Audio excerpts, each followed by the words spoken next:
গত পরশুদিন তারা বাড়ি থেকে বের হয়েছিল তিনজন অটো নিয়ে খাচ্ছি মেলা যাওয়ার জন্য। তো খাচ্ছি মেলা যাওয়ার পথে কাশীপুরে একটি বাসের সাথে মুখোমুখি সংঘর্ষ দুর্ঘটনা ঘটে।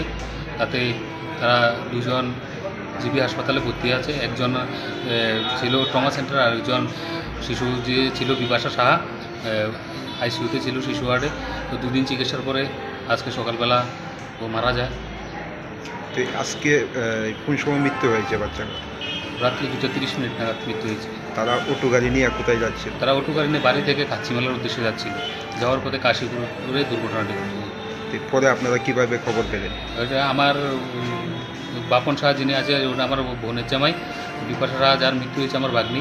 তো দুর্ঘটনার কিছুক্ষণ পরে আমি খবর পেয়ে আমি তৎক্ষণাৎ জিবি হাসপাতালে ছুটে আসি আর কি। ঘটনার পর তাদেরকে কে এনেছে জিবি হাসপাতালে? আমরাও সঠিকভাবে বলতে পারবো না কে এনেছে। হয়তোবা প্রত্যক্ষদর্শী যারা এখানে ছিল তাদের থেকে কেউ এনেছে। বর্তমানে আপনার বোনের জামাইয়ের অবস্থা কীরকম? বর্তমানে বোনের জামাইয়ের অবস্থা বেশি একটা ভালোও না। তারপরে এখন ট্রমা সেন্টারে ভর্তি আছে। এখন আমরা ট্রমা সেন্টার থেকে কিছুক্ষণের জন্য ওর মেয়ের চেহারাটা দেখার জন্য ছুটি নিয়ে বাড়ি নিয়ে গেছি। এই যে বাচ্চাটা যে জিবি হাসপাতালে কতদিন চিকিৎসাধীন আছিল? বৃহস্পতিবার থেকে চিকিৎসাধীন আছিল।